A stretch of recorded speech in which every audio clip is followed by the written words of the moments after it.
shop steward. He's got to go to the management.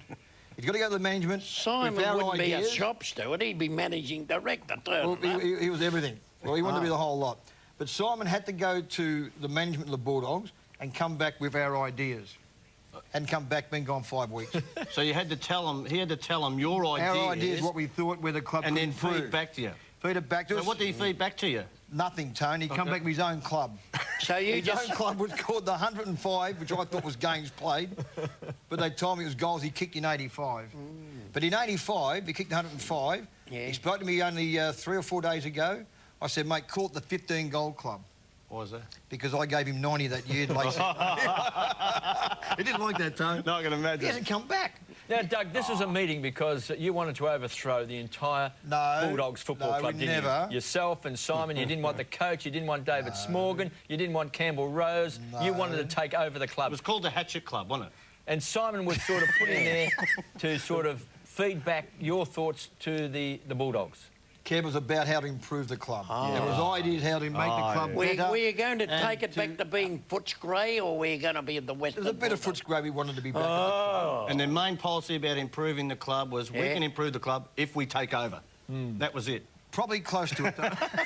But truly, it's all worked out now. You remember Get Smart? Remember Get Smart? Yes. Don Adams. Control and number 99. Yes. Beasley worked for both of them. Control. He was a double agent. Who was under the cone of silence? He was supposed to be on the code of silence. The chief. But no, the idea was, Tony, was just to have some ideas. But I think we all know quite well now that the result's been very good. Cam and Jose did a very good job. We've got Peter... Rodney. You don't even know the coach. Peter Reid, the coach. Are you putting in for an assistant to Rodney Eade?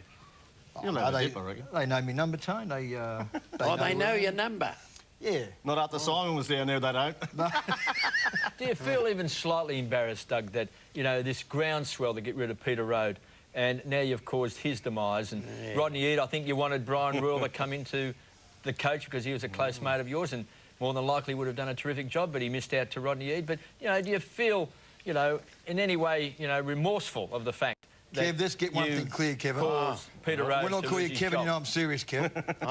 Now, I've only had a crack at Peter and the coaching staff on 2 occasions. That's me only personally. Only twice. It was last year against Hawthorn. I thought the players didn't show a lot of passion, spirit, unaccountable. And that was well known, which I said through the media. And this year, I thought the matchups against Richmond at MCG might have been round 8 or 9. I thought was wrong. Why and didn't the use of the kid, I thought had been pretty ordinary up to the last couple of weeks. He's been very good. Come through, hasn't he? The last 2 weeks have been very good. Why didn't you put in for the job of chairman of selectors? Well, they already got a chairman selected. Who is he? They got Barry Richardson's down at the moment. He didn't play for Footscray. I know, but he's part of the part of the package. Yeah. Well, coming up is one of the greats of a backline. He was the cog in the backline. Was he what? A position where you never played, Doug, and that was in the back pocket. One of the great backlines, of course, was the Kangaroos. In one back pocket was Gumbleton, at full-back was Dent. Frankie Gumbleton. And in the other back pocket, Ross Henshaw joins us on the couch. Welcome to Grumpy Old Men. Thanks very much, Kevin. He looks well, Ross, doesn't he? Oh, hell, he's looking like Bremner.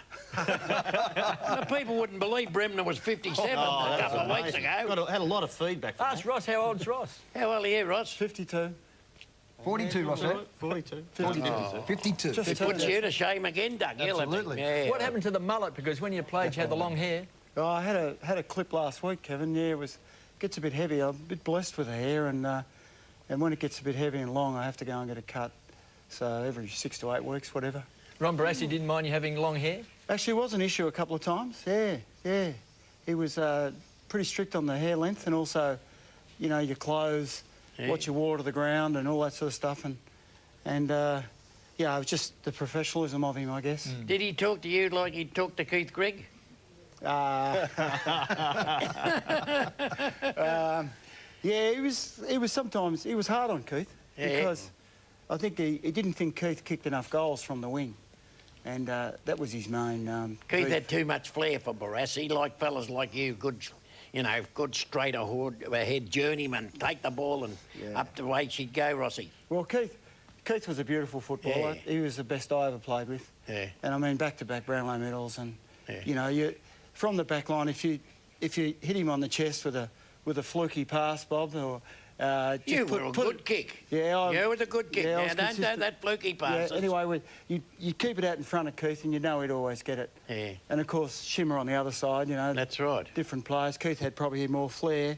Shimmer had the determination and the never-beaten attitude. Well, you had Dench and yourself, both runners and good kicks and that. What about Frankie? Frankie was just a steady man in the back. Yeah, he kept an eye on Denchy and I, and of course he was just like the man, you know. He's a real consistent, disciplined sort of a guy, and never let you down. They had another bloke too, Crazy Horse. Gary Cowton. He was on the half-back flank. He wasn't on the last line. No, but I'm still saying they had 3 or 4 blokes who were 6'2", and you just went. You go and play in the back pocket when you're 5'7". You come up against something that's 6'2", and they keep running down the ground. It was the first time I think you would have had more than, you know, our sides had one, didn't they, who could run and probably release, but gee, you had some enormous rebound from your back half. Yeah, we did. I don't know whether I would have liked to have played in front of Gary Cowton because he used to turn and he'd go one way, then come back and go the other way, and you never know when he was going to kick it. Was that nickname good for him, Crazy Legs? Was that well, that's how he done it. Crazy Horse. I thought he was Crazy Legs. No, Crazy Horse. But, you know, he played some great footy for North, and, you know, dual premiership player. I think he might have played in 6 grand finals. How many did you play in? 5. Only 4? 5, Bob, yeah. Not 5. On my reckoning. Where did he get 5? The draw. There was a draw, Bob. That's 2 grand finals in 1 year. Draw. You reckon you don't count the second one, Bob? Well, they won the second one. You want to count that one? well, they don't count the first one. Ross, tell us about coming down from North Albury as a young boy to play footy. Well, it was a huge transition. You know, I was educated in Albury and New South Wales system, so coming down, I had to try and continue my education and also try and get a kick. And I think I played 8 games in my first year, and I was living in a boarding house, so, you know, that wasn't easy, and mixing with blokes a lot older than you, and of course they're testing you out all the time, and you know, it was a real... you had to grow up fast. Because, you know, you weren't wanting to take you to strange places or anything like that. No, there's a bit of that, Bob, yeah. But I guess you grow up and you get more mature, and it's all part of being down in Melbourne, I guess. The footy club can't look after you 24 hours a day. But did you have a nice boarding house? Yeah, it was okay. Yeah, just okay. Yeah. Doesn't sound like the meals were too good. But see, North didn't have very little success in 71 when I first started. Who was the coach, Brian Dixon? Yeah, Brian Dixon, and of course, you know, my footy career, you know, I played for 3 years at North without ever consolidating, and I can always remember playing against Richmond at Arden Street in 1975, halfway through the year, and I was on the bench, and Kenny Montgomery made a couple of blues, and Barassi took him off. And it was a pressure game, and it was I made the most of an opportunity, and I played 1.5 quarters of footy, and I showed Barassi that I could handle the pressure, and that I could influence a game, and I went on and played in the premiership. You came down as a forward, didn't you? Too? Yeah. And I guess playing in the back line was my last go. I guess the next spot for me was over the fence, but. That's why my footy meant so much to me, because I really had to work hard at it, and I cherish it because I wasn't a superstar. I was never ever first picked. If I anyone had that a bad plays in game, 5 grand finals got to be fairly good, don't they? Yeah, but if you found your niche in the back pocket, didn't you? At 6'2", probably the tallest back pocket player, you know, virtually to ever play the game. And then, along with Dench and Gumbleton, I mean, you played that many games together. I mean, that line of the Kangaroos, they just seem to read that out every Thursday night. Yeah. Did that game, the 1.5 quarters that you played, did Barassi say to you, "You've made it, son," or anything like that? Did he give you a mention after the game? He didn't say you've made it, but I noticed, Bob, that he started taking me for one-on-one sessions. Oh, yeah. And I thought, you know, I'm in the picture. Yeah. I'm in his thinking. Yeah. And you know, I always used to like to train hard, and I was a great believer in if you trained well, you played well. And I didn't like missing training sessions or, you know, not getting out of the track because of injuries. So, you know, the one-on-one sessions were there. Yeah. He started noticing me around the place a bit more, and I guess I showed him that I could do it. You didn't get moved up in the lockers or anything like that, did you? No. Nothing. No, I was always in the number corner. 34. You wore number Yeah, that's 34 right. Yeah. because You barracked for him. I remember number 34 because I'm a Kangaroo man, and I'll never get my first game of VFL footy was against the Kangaroos, and Greggy's my hero, Keith Gregg. But I ran on the Western Oval, 78 it was, and I went down to the forward pocket. As you mentioned, Kev, 6'2", pick up the Rovers, Shorey. I shook hands with Ross Henshaw and went, Jesus. Ross, you might not remember. Yeah, I do remember that. Yeah, Your first I opponent, remember it Doug, quite well. And What did I say to you? You said, "Oh, gee, Take it easy. I can't believe this, Davey. I used to barrack for you guys, and now I'm playing on one of my idols." That's what you said to him. I said to Ross, goes, Oh, hello, that's I said, hello, Mr. Henshaw. You didn't ask him for his Henshaw. autograph and play out a pen by any chance, Doug, No, did I you? called him Mr. Henshaw, and then he cleaned me up, and I went down to the wing and copped Greggy, and then he cleaned me up. Then I went over to Shimmer, so I had a big day my first game. Yeah. But 6'2" in a back pocket was unbelievable.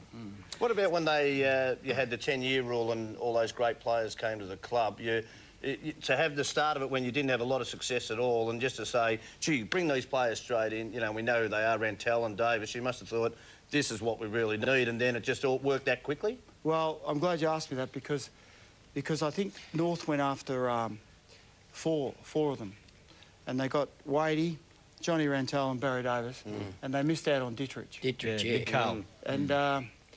And Barry Davis was like a role model to me, like a mentor. Okay. And he influenced my football so much. And I think that someone like Barry Davis, who was a successful premiership captain and a very, very good player, who spoke about North Melbourne, which was his second club. He spoke about it with so much affection and pride. He always trained a lot harder than anybody else. He always did extras. He always spoke about how he wanted to better himself. Off-field, he was sensational, Oh, yeah. discipline. Yeah, discipline off-field. He always did extras after. And you really, really talking to him, you really wanted to play for him and prove yourself to him. That's great. And you know, I owe him a lot. And, you know, just a breathing example of someone who was fantastic in all aspects of the game. In today's football, you've got to have fellas like that. And in most of the senior clubs, the clubs that are around the top of the tree just at the moment, they've all got one or two that are genuine footballers, aren't they? They love the game and they play as the game should be played. They don't have to go outside the rules or anything. No. Well, I mean, I don't know what the club was paying him, but, you know... It didn't matter. It didn't matter. No. They should have been paying him more because of the influence he was having on the younger players that were trying to make the grade. Ross, what about some of the characters at the club? Kekovich, Croswell, Crackers Keenan, Crackers. Yeah. Must have been great playing with guys. Mick Nolan, of course, the Gallivant gas barometer. Yeah, we had some characters. We had some good characters. We had a great team, and that's one thing that Brassy was very good at. He was very good because our teams, they come from all over Australia, and North to get to the top of the ladder and win premierships, they recruited from everywhere. Yeah. And you know, They went for every best and fairest player that there was in Australia. a lack of ability was no disadvantage. You know, if you could kick or whatever, come down and have a try. So, of course, Tiger was. Brent Croswell was fantastic. He was just didn't train all that hard, but he sort of like Ian Thorpe. He does it when he had to, and you know, Crackers, of course. And that was a funny story when Brassy said to all of us, "Oh, look, we want Peter to create a new image within this football club. No one's to call him Crackers, so everyone's walking around calling for the ball. Peter." He says, "For goodness sake, call me Crackers." So that Brassy's idea of that soon changed. What was Samuel like? Did Sam like to train, or did he just tell you how good he was, or he just went out in the field and got the ball? Well, yeah, he sort of I didn't do his own thing, but you know, I don't think he liked authority all that much. You said a good thing, Ross, before that just about every big name North Melbourne chased at that time, and They did, they generally got him. Big Carl did tell us that he was so close to actually going to the Kangaroos, but even Graham Corns came across, and Ross Ebert Russell Ebert, I should say, came across yeah. from Port Adelaide. And they were two superstars over in South Australia, albeit towards the end of their careers. Yeah. But even they were enticed to the Kangaroos. Yeah. Well, I can remember at pre-season and Barassa's raving about Graham Corns and we're all there for the first night of pre-season and Graham Corns wasn't there, he was overseas. I thought, this is a bit strange. And then, of course, halfway through that year, they let him go. He went back to South Australia. Went back home. But Russell Ebert, he was one of the best tacklers I've ever seen. Fantastic tackler. And he had a good year, didn't he, Russell? he had a very good year. And we had a great side in '79 too. I mean, '79, I think we beat Collingwood in the first final at the MCG by something like 12 goals. And I hurt my knee. Ray, Tony's brother, fell across my leg and I went off and missed the rest of the final series. Not that I would have made that much difference. I was going to say, that would be one back because I had to bring this up. Ray said, this bloke, you had more fights than any two blokes on the earth, he said. He just had enormous respect for you, but gee, you belted him a few times, so it was probably an even up job, that one. Yeah, Not to do your knee, though. No, it was a bit disappointing, but, I mean, yeah, we played Collingwood again in a preliminary final at where was it, at Fairfield Park, and we got beaten by something like less than a kick. So that was, you know, a 13-goal turnaround. Did I see Snake Baker there? Did Snake... What sort of fella was Snake? Yeah, Snake was, he was a flair player, great mark. You wanted him to start off well? Yeah, start off well, confidence player, exactly, yeah. How about Barry Cable? You talk about Barry Davis and these players. It must have been brilliant just to play alongside Barry Cable. Just the way he trained and whatever. And Blight, Yeah, well, Cave's, always remember Barry Cable's contribution to one game was in '77 when I think we might have lost the last home and away game, and then we got beaten by Hawthorn, and then we beat Richmond, and then we played Hawthorn again, and Cable had 44 possessions in a final at Fairfield Park, which was a fantastic contribution. What about the guys around the club outside? I mean, the Ron Joseph and these type of guys. So very important to the club, weren't they? Yeah, there were some great guys. Ron Joseph, Lloyd Holyoake, Alan Aylett, John Weimer, the late Monty Milson. Yeah, terrific guys, and of course not forgetting Max Ritchie. Max Ritchie was the chairman of selectors. The happy hand. That lovely jacket. That jacket, everyone remembers him for the jacket. Ross, when we look at this side here, North Melbourne playing, and there you are again, just cleaning up. The amount of Johnny Casson, who was a very good player too, came across from Essendon. So you had a lot of players, a bit of a foreign legion, so to speak. There's Ron getting very upset. The phone's not working. The phone is not working with that magnificent shirt on.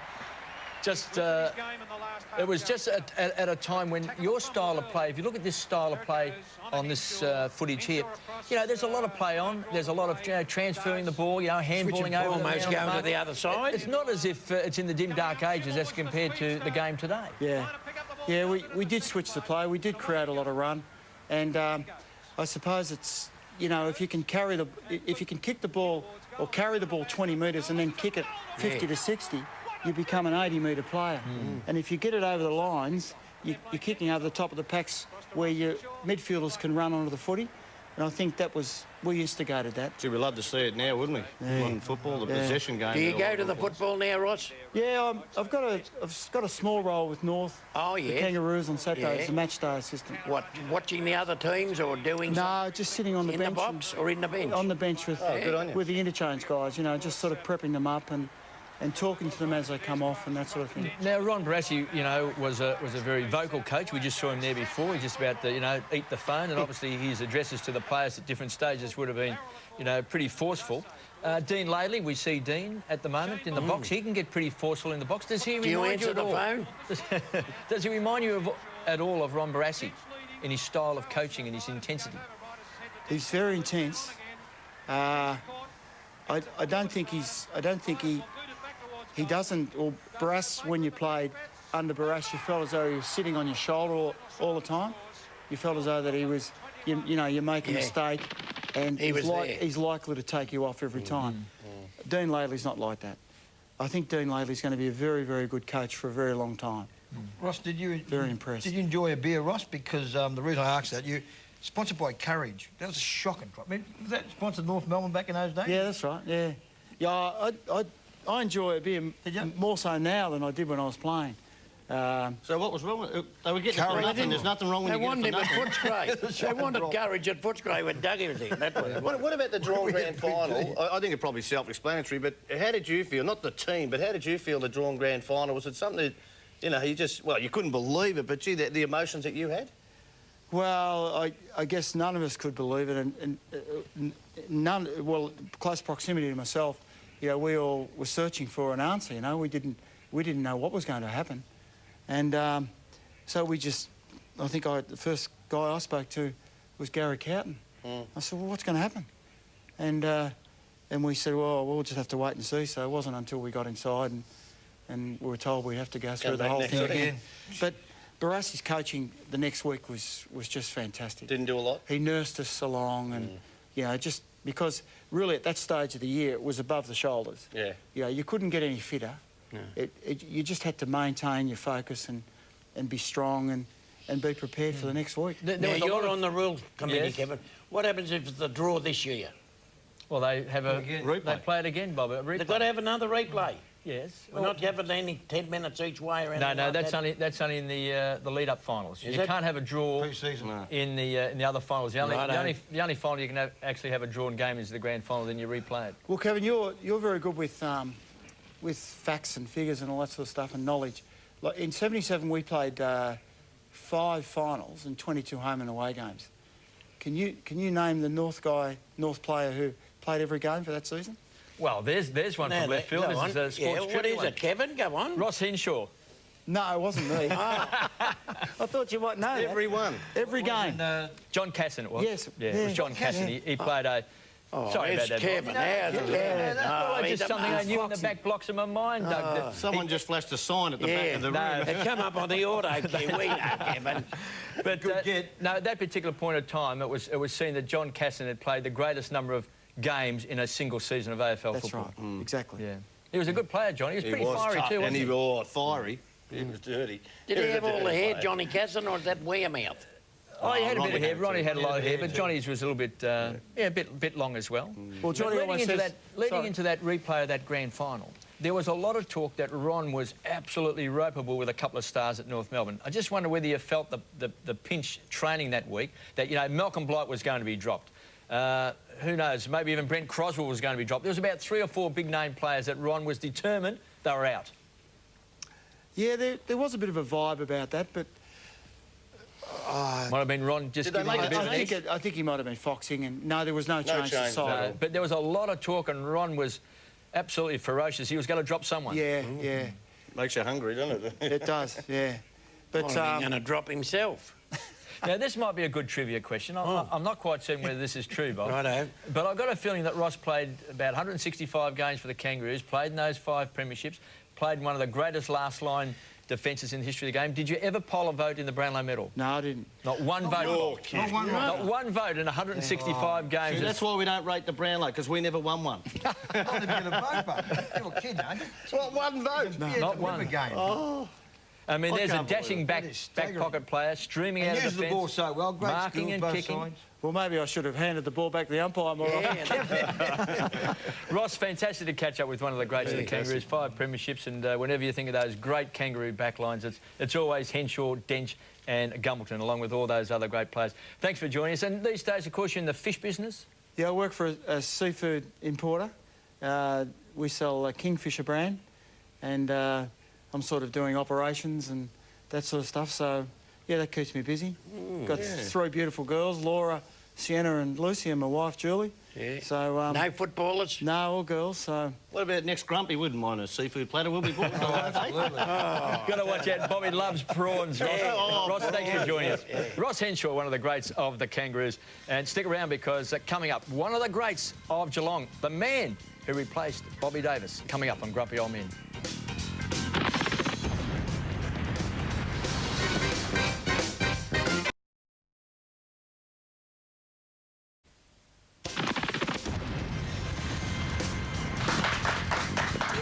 Welcome back to Grumpy Old Men, and we have been waiting for our next guest to appear on the program for about 3 years now, because we always enjoy the person who took the spot of Bobby Davis, the man who took over from the great man to take Geelong back to being a force in AFL football.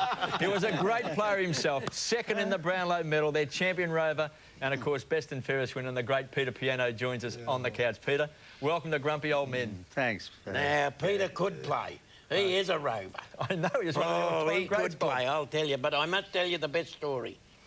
Peter came down from Eagle Hawk, wasn't it, Pete? The only place on earth. The only place in the there we are, from Eagle Hawk, see? And we were, I think, in the preliminary final the year before. Yes. And everything's going, we're just on the way up and everything like that. Yes. Reginald Joseph Hickey was a fairly strict disciplinarian. And he never used to say much, but after about the 5th or 6th game into the 51 season, he held a meeting and he'd say, Flanagan, you're not trained too well. Davis, you won't train. Renfrey, you're getting drunk or something. Smithy, you won't get this. And he used to pick players, didn't he, Pete? He used to pick them out, little thing. And anyway, he'd just about gone through everyone. And he said, are there any questions? And there's a little fella stood up, he hadn't played. He said, yes, Peter, what do you want? And he said, when am I going to get a game? That's fair dinkum, isn't it, Pete? Oh, it's pretty close, I think. How old were you then, Pete? 20. You were 20? Yeah. When am I going to get a game? He was in the next week, he never got dropped again. Well, there you go. Just ask him. Yeah, no, it was a marvel, wasn't it, Pete? Yeah, but I think there was the fact that I had an injury. Yeah. And I missed the first 5 games. I got in the practice match. So I think that maybe, I don't know, I can't quite remember it as well as you do. I've embellished it a bit, but that's what really had happened. Yeah. So, Peter, you played in a premiership in your first season. Yeah, yes. Came down from Eagle Hawk as... Born at the right time, obviously, yeah. But it was a very good side, wasn't it? It was a champion side that Bobby tells us about. Won, what, 400 games on the trot, Bob? No, Peter, we won... Now, that's another great thing that Peter did. We played 26 games without a loss, and Peter played in 25 of them. Is that right, Pete? You got injured one day, didn't you? Yeah, I'm not quite sure. You got better idea. No, you're right. I looked it up. Yeah. I only played in 25, but I was in the state the other day. And Bobby said he was best player on the ground in all those games. No, I did not, Kevin. No, it was fantastic, though, wasn't it, Peter? Yeah, it was something that, well, as a boy that never left Eagle Hawk till I was 20, hadn't even seen the ocean. And then to be, and got the invitation to come to Geelong. Who selected you, Peter? Anyone come up especially to see you or anything? Yes, Laird Smith and Jack Jennings. Yeah. I signed on the back of the seat of a Ford Custom Line. Yeah. That was a Ford car they used to have. They used to have then, yeah. I never, ever asked for any money. I never got offered any money. And that's how it was. Were you a Geelong supporter, Peter? No, I backed for Richmond. Why didn't you play for Richmond? Surely the Tigers made their way up to Eagle Hawk. I had an invitation, but I was a bit countrified and I could not see myself going to Melbourne. So I chose Geelong because... So that was the attraction? Geelong, Geelong, it was more of a country atmosphere, I think. Country atmosphere, Yeah, that was the major reason. I want to ask Bobby a question, because you probably won't answer this, Peter, but I played golf with a bloke this morning, and he said that Peter was the best stab kick in the league, better than Bobby Skilton and Thurl Merritt. Because he won't answer it truthfully, of course. He was at least the equal, if not better. That's true. He was magnificent, and he had electrifying place for 3 or 4 steps. He used to go ping, and if you led to him, how do you think I got all those kicks? How do you think I got all those kicks? Just lead to him. And that's all you had to do. The same person said he saw you in the 53 first semi. I think it was against Collingwood, because he's a Collingwood person. I know what and he's you kicked say. 5. 5 goals. Oh, good on you. Yeah, he wasn't happy about that. As a rover, kicked 5. 5 goals? Yeah, but we used to change in the forward pocket. With Nipper. With Nipper Nipper always. always. Nipper always used to get goals. And we'd get our 2 or 3 or something like that. But that particular day, I couldn't have... I don't know if the goals had been up the other end, I'd have still got them. They'd have gone over my head, because it was one of those days we all... Yeah, you have days like that, Pete, don't you? In fact, I remember coming out of the centre and I couldn't see anyone. And it wasn't far from the centre, and I don't know how I ever did it, but I put a drop kick in and went straight through the middle. And I got the biggest shock, and I think everyone else did too. You hardly ever kicked punt kicks, though, did you, Peter? No, only on wet days. You're a stab and a drop kick player. Wet days. Yeah. Wet days. So, right throughout the course of the day, if you're on the run or picking up the ball or having a set shot for goal, you'd kick the drop kick? Always. Always? Only on a wet day you wouldn't. Yes. Well, you couldn't. But yeah, always kicked the drop kick and like a pass. Well, passes were commonplace, weren't they, in our day? Well, yeah, the first thing you did was stab kick, well, like they do today, except it's not a stab kick, it's a drop punt. Drop punt. Did they have the steel toe caps on your boot? Yeah, we had And that those, way you could yeah. stab a bit better. These days they're real soft. You probably wouldn't be able to kick a stab kick as well. Not you, but... I think we had steel toe caps. Yeah, there were steel toe caps in there. But, Who were the great rovers, Peter, that you played against? Oh, Billy Hutchison, Yeah. Bob Rose. Was Bob, well, Bob had a reputation of being pretty tough? Yeah, Bob was a very hard player. Very fair, but hard. You knew when you were hit. But Hutchie was a bit different. Hutchie was, I suppose, a bit like myself, you know. We made Skillful. position You were and rovers. got out and got away with it and that's that. But, well, we didn't have the physique. See, Bobby had a pretty good physique. But relied mostly on Pace and guile? ruck play, which is non-existent. I've got to say that. It's non-existent today to what it was when we were roving. I would not like to be roving today in today's football. There's too many people around the ball, isn't there, to have something set up for you, isn't it, that you can run into space? There's no system. Like, they talk about... my idea of the worst curse, the greatest curse in Aussie rules football is statistics. Player statistics. Yeah. Because you I'm with see you, Pete. players today, ruckmen get, say, 30 hit-outs. But where do they go? I see a lot go straight down the ground. Now, we never had that. A ruckman in the past went for the knockout, and he got it out. And of course, something else that the modern ruckman doesn't do, which would be lovely to see come back, and you might have experienced it, you might have experienced it as a rover, but as when they go up for the knockout in the centre of the bounce, and the closest one I've ever seen to it is Matthew Primus. When he goes up and goes for a knockout, it usually gets a fair way out in the open, but then he stands up and he'll put his arms out like that. You don't see that today. Protect the little bloke. Well, he's making room, you see, and you don't see that today. So, Well, you coached one of the greatest ruckmen of all time in Polly Farmer. I think he coached me.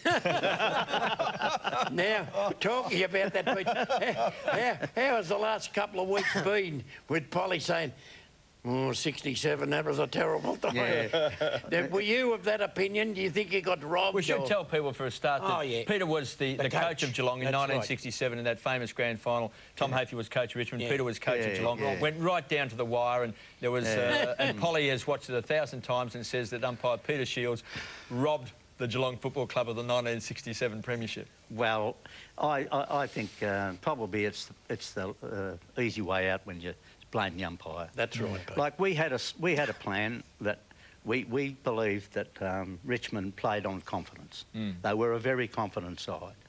So what we had to do, we had to get in front early, and I think it was about 3-2 to nothing. We were in front, and there was a couple of free kicks played. Paddy Ganane got a couple of free kicks, which we felt well, that's okay. The umpire saw it different, but that was when they got back into the game.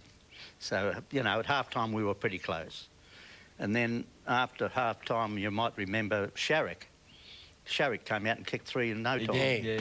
You know, and we were way on again. But then somehow we got pegged back. But I'm not quite prepared to say it was Shields because... Did you enjoy coaching?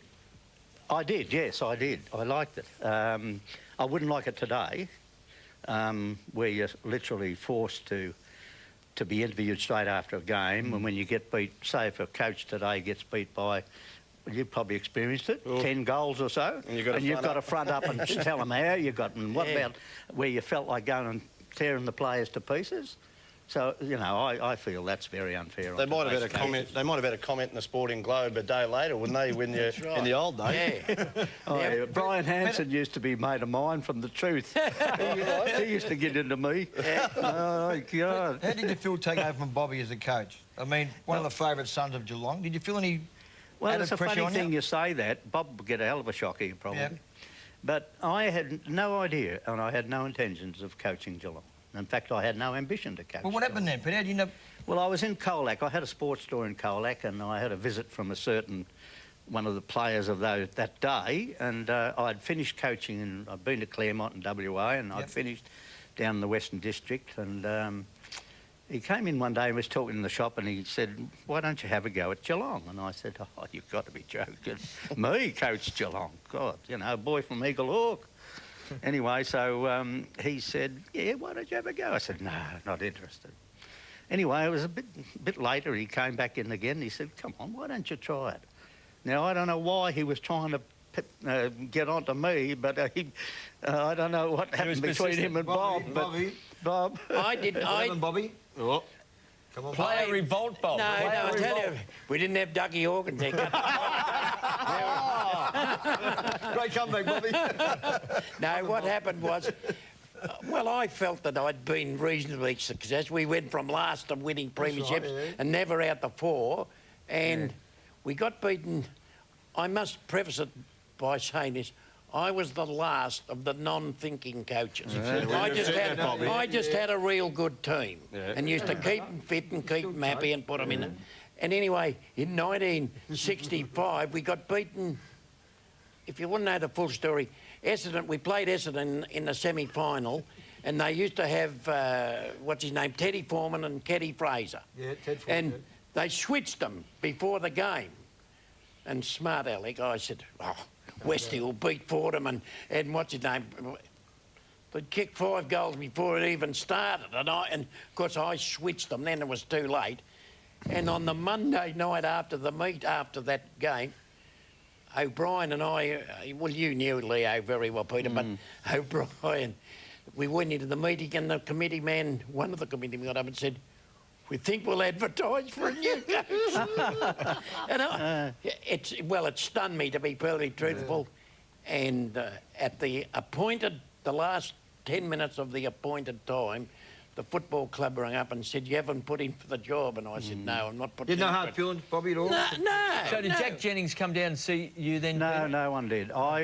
What happened then, the first thing, and after the second approach, I thought to me, I started thinking, oh, it wouldn't be bad to be back at the old club again. That's right. And then I went home to Bev, my wife, and I had a talk with her, and because she was a Geelong girl, so it suited her. She said, oh, I wouldn't mind going back to Geelong.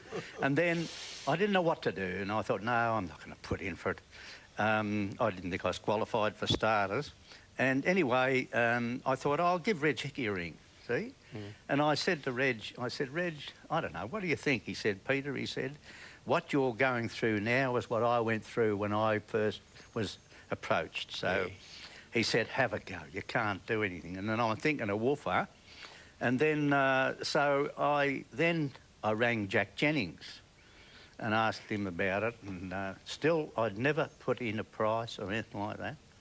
And he said, why don't you have a go at it? You know, there was no pressure.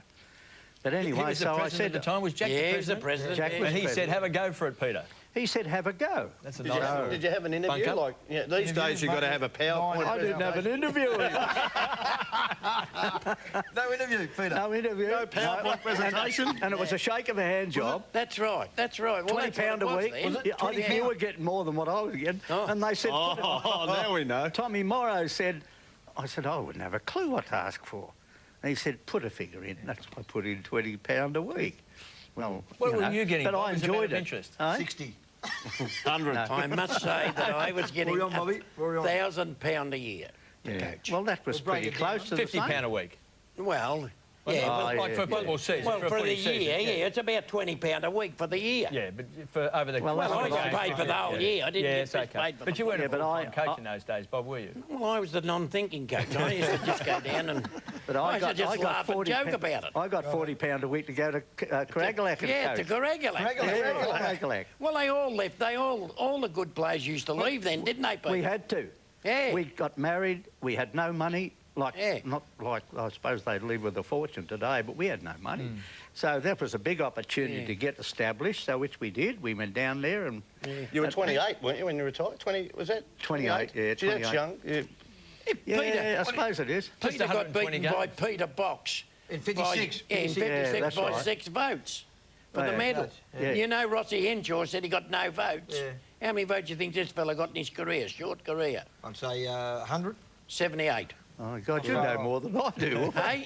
You know more about Oh, it well, than I no, it's do. good. Where did you What's go? good? You said you went to Claremont for Claremont for 3 in years. Western Australia. Yeah. What was that? People. I got the offer. I'd coached Craglack for 3 years, Yep. and they were in the Polwarth League. And I said, Yeah, I'm Peter not... didn't even get into Hampden League. No. You're down in the... I said, I'll stay to coach Yeah. if you get in the Hampden League. Yeah. They were trying to get in the Hampden League, and I said, I'm not coaching again in the Polwarth. Because 3 years of that, it was good. I had couple of premierships and had a wonderful time, met a lot of wonderful people, but the grounds and that, talk about, they grizzle about muddy grounds today. Telstra Dome, you would have liked the surface of Telstra Dome, Peter? Oh, got to be... You'd play a lot better, wouldn't you, today? That's right. How would you be, Pete? You never have any water or anything. No, it's you too could have hard, stab Pete. kicked and drop kicked all day. It's too hard and too slippery. Look at last Saturday down at Geelong. That's right. Like, I can remember, Bob, and I'll make a point here. It's one of the most, what for a better word, marvellous things I've seen by any footballer. Unfortunately, I've got to say it's about Bob, but we were playing in mud for the 1951 season was nearly mud all the time, wasn't it? Yeah. And this cricket centre was stagnant. It was rotten. Yeah. And you'd almost feel sick if you got... I got pushed into it one Yeah. day, nose and all, out a furrow through the mud, and I felt sick. It was that rotten. And then, but this particular day we were playing, and Bob was blowing the half-forward flank, and the water, it was covered in water. You might remember this, Bob. I remember it very well, but there was water laying about that thick. And Bob and his opponent, I don't know who it was now, headed for the ball, and Bob tripped over. And he fell on his hands and knees, and the ball was still over there, and he still beat his opposition the fella to on the his ball, hands and dug on knees. his hands and knees. Oh, I couldn't believe it. He did. He got to the ball, still got to the ball. Yeah. Bobby was pretty quick, wasn't he, Peter? Oh, yeah. I'd have to say that he's the fastest player off the mark over 10 yards of any player I've ever seen playing football. Yeah. Well, Oh, here we are. But look, what's this? 55 preliminary final. It's Collingwood. now, this is the game where, crowd, look at Peter, you that. said you kicked 5 goals in against the Pies. I think it was. Oh, You well, might we'll see if that. we can see You might here, see that Pete. fluke goal. Now, you might have to point out some of these Geelong players there. No audio, That Bob. looks like Jeffrey Williams, that fella. That's Jeff, yeah. He won 2 best and fairest, didn't he? He was That's a champion. me there with my socks down. Yeah. Have your socks down, did you? Peter always always had used my to... socks down. Did you have little short socks or just used to push them down, Pete? Now, what I used to do, they were kid socks. Yeah. He did. Yeah, I had socks. I couldn't... Just more Hickey feet, used, Pete, did you? Hickey used to say, pull your socks up, and I said, Hick. Kid socks. And you know what? I don't know whether they still do it or not, but did you tie your legs up with string? Yeah. How the hell could we you, had how lack the of hell hands. could your muscles move freely, see? That's a good point. He used to say, pull your socks up. And I said, no way, I'm putting garters around the top, because, you know, your legs got tired if you had that. If you ran like I did, Peter, it didn't worry about the muscles moving quickly. You know that there's been a couple of controversies the last this, couple Bob? of... Who's this running after this one? Big man. That's Bronco, is it? Yeah. Bronco, is it? And Bill McMaster. Oh, yeah. Bill Master. Yeah, Bill Recruiting McMaster. officer for a while. Still involved Yeah. down in Geelong, isn't he? Yeah. Yeah. There's a... Big crowd there, Pete, was there that day? Who's that Oh, there? that's Nipper. No, The size? that's Nipper. 28? That's Nipper. 28, Nipper, yeah. Yeah. He's a very... He and Peter were the best combination of rovers in the league. There's Bobby Bobby Rose. Rose. Yeah. No, I think that I reckon myself, I'm There's Peter. not being modest, but I thought the two best that I'd ever seen was Hutchison and Tate. Yeah, From oh yeah, Essendon. little Mac- Tate, There were yeah. three. There was McEwen, Hutchison and Tate. Yeah, And they were incredible. That's Thorold. That was Thorold doing that marvellous thing there. Yeah, I was just going to say, the last couple of weeks there's been a few footballers in, you know, supposedly in trouble fighting and having them. Yeah. How was it a training of a Tuesday night, Pete, when if you didn't play too well on the Saturday or you didn't turn up for the... the first thing he'd say to you, especially if you... Have you been to Mass? Did you go to Mass on Sunday? That's fair dinkum, wasn't he? Oh, I can't He was a remember that. beauty. I He's a can't beauty, remember Hick. that. If Red didn't- Chicky, you had to go to Mass. You had to go to Mass. Go to Mass. Yeah. Oh, he was good, but I can't remember that. But that's one of his great secrets, I reckon, that he was... he had like there was all different religious people, and there was no, thank God, there was no bigotry or anything like that. We were a team, and we didn't care whether what you were. And Hick used to say we were a lot of Califumpins, you know. that's right. A lot of it, because he was a Mick himself, and you know, like that was one of the funny sides of the thing, you know. I'll look after me own, you look after yourself. Sort of. Who were some of the tough guys, Peter? Like you played on. Did you play on Charlie Sutton? Would you? Charlie? Oh yeah, Charlie would have to Charlie be number giving one. Number one, is he? Definitely. Was he dirty? Was he dirty, Charlie? No, I don't reckon he was. No, he was very hard, wasn't he? He was very fair, but you knew. I'll never forget one day at Geelong, we were playing, and in those days the picket fence. It was a picket fence, not a mesh fence, and we were playing there one day, and I'm going around the boundary, just inside the boundary, and I had control of the ball, and I knew what was coming. Charlie was going to put me through the fence. I'll never forget this. And anyway, so just as I got the ball, I picked it up, and I was lucky that I had the dash, and I shot through, and he didn't see Leo Turner coming from the other way. And Leo Turner came up and did exactly to Charlie what he was going to do to me. But I'll tell you what, there were about 5 pickets went off that picket fence. And he got up out of the drain, he got up and shook himself. Oh, God. And he's back on the ground. Oh, he was tough. But, by gee, you knew when he hit you. Peter Pianto, of course, is a very special guest on the couch. We'll take a break. We'll come back with Peter. And, of course, we're picking the interchange on the grumpy team of the century. Back after the break.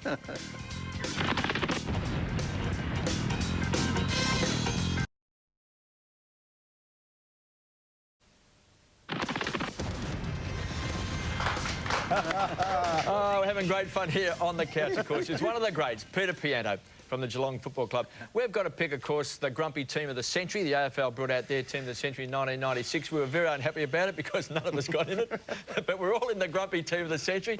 We've got a full-side pick, but we've got to pick the interchange. We're going to pick 4 interchange players, 1 from the forward line, 1 from the centre line, 1 from the back line, and then, of course, just a roving, grumpy interchange player. So we've got to find a forward who is really, really grumpy. You must have played with someone at Geelong, Peter, who was grumpy. Well, George Ginnon, he used to always go quick if I missed him in the pass. He'd always... So he used to put the fist in the air. Well, if he led and he didn't get the ball quite right to him, he'd remonstrate. Of course he would. He was funny because he couldn't kick more than about 45 yards, could he? No. But from 45 yards, you used to just put him straight through. But he wouldn't lead out any more than 44. He wouldn't. He had to stay within a limit. Yeah. So if you're coming out of the centre and you knew you had to look for him, well, it had to be within 40 yards. Yeah, that's So it had that invisible wall, Bobby. that's incredible. Yeah. Ken Hands. Is he in the team? No, Ken hasn't made it yet. Oh, Ken Hands. Grumpy, was he? Oh, grumpy. All right, especially when that Jackie Williams knocked him out in the final. We had a former Richmond bloke who came to Collingwood who was a bit grumpy. Who's Big that? fella. Barge. Big Brian T. Taylor. Would he get grumpy? Brian Taylor. Grumpy. Kicked 100 goals in a season. That's too, right. Didn't he? Is Balm? Is Balm anywhere? Neil Balm. Yeah. He wasn't grumpy, was he? Grumpy. I reckon Jason Dunster, one of the great full forwards. He was grumpy. Was he really? Piggy He's grumpy. He's grumpy every time, isn't he? He's a grumpy man, Piggy. You worked with him on 4 years on radio. radio. I said good morning and he wouldn't talk to me. He was grumpy, Piggy. Yeah. You had that impact on people, Doug, you know that. Yeah. Absolutely, Tony. What about Simon Beasley still looking for you. Looking at football and talking about grumpy full forwards, they had a right to be grumpy. Like, can you tell me that any other player on the ground that got more attention, that got more pummeling than a full forward? Even if he was good. In the early days too? Oh, yeah. Jack Coleman. right. Well, John Coleman was grumpy, wasn't he? Oh, John Coleman. Was he grumpy? not at first. Not at first. See, John Coleman, he got dropped. He got suspended in 1951. After the fella hit him. That's why we won the premiership, I believe, because he was out, John Coleman. But he was dropped by, I think it might have Harry been Casper. Yeah, Harry And Casper. after that, he started to look after himself a bit. But I wouldn't say he was grumpy. He was a good Was Jack fair Collins footballer. grumpy at all? Jack Collins, oh. Hollywood Jack from the Bulldogs? Yeah, Jack Hollywood was... Jack. As I said, they all got pretty grumpy, and I don't blame them some of the time. We had our freedom. Most of us. We just run around and get away from it. They had to stand there and take 3 or 4 people. Can I just ask you, Pete, about 2 fellas that you played with? 2 magnificent fellas, Bernie Smith and Russell Renfrey. What were they like to play with? Can we just get the team of the century Who are we going to first? have?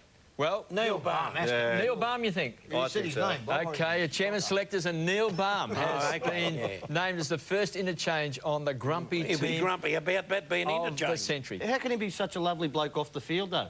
He must be a Dr. white line Jekyll, feeder. Mr. Hyde, that's it. Peter, your chance for the grumpy team of the century because you're not in the AFL's team of the century and we're all grumpy about that. Oh, yeah, well, that's right. Oh, OK. Well, I'll get grumpy. Yeah. Asking me about those two Now, about players. Bernie Smith and Renfrey. Now, very unusual to get two fellas like that to play in a premiership team and to play and to be such good players. Yeah, and they both played in the back line mostly, Yeah, didn't they? that's right. Of course, Bernie Smith was an unreal player. I'd like to give you a true instance with Bernie. You might remember this, Bob. Yeah. He was that type of player. He was the quickest thinking player, and the pack was forming out in front of our social club down at Geelong, and Bernie went in, got the ball in the pack, and he was surrounded. There was no way. And what he did, he handed the ball to the opposition and then grabbed him and threw him down on the ground and got the free kick. And got the free kick. He Harry handed Potts the gave ball him a to... free Now, kick. that's true. Yeah. That's true. Yeah. That's how Bernie Smith was. And of course, Russell Renfrey has been on our program. Yeah, well, He's a bit of a character. He's the clown of the show. He's good fun. In fact, poor old Hooker, I can't understand why a fellow like him would ever suffer from depression, which he's been had a bit of problems with in the last. He's right now. He's because he's laughing all the time. Yeah. He's Have a beer, did he, Pete? You have a beer? He was great for morale for at the whole creating club. a laugh amongst. Did you have a beer, did he, Pete? Did he enjoy a bit of a Oh, sip? not many. I don't know. Well, Bobby, you told us he course trained he one did. night after being out with Bernie Smith and they were a bit intoxicated and the ball was hitting Bernie Smith on the head. Peter passed it to Smithy and knocked him 20 yards backwards. And Russell Renfrey, you told us, Bob, Red Chicky came up and spoke to him and Russell was so intoxicated he started talking with his hands so he couldn't smell his breath. But adding to that, that night, I remember that night well, and Hickey, of course, well, I liked my training. Yeah, I Peter loved was a great trainer. I loved it as much as I liked playing. And this particular night, Hickey said to Bernie, righto, remember we used to have the pairs? Yeah. And he'd say, righto, you're pairing with Pint, they used to call me, Pint. You're pairing with Pint tonight. And poor old Bernie, poor old Bernie, he was that stuffed. Yeah. Oh, I think we stuffed. understand. He said, oh, for God's sake, Peter, he said, slow down. He couldn't. And it's the only time in those pairs that I was ever be able to beat Bernie Smith was that night. Peter, fantastic to have you on the couch, just reminiscing about the good old days of AFL football. And next week on the couch, we'll have two more grumpy old men as we look back to the good old days of AFL football.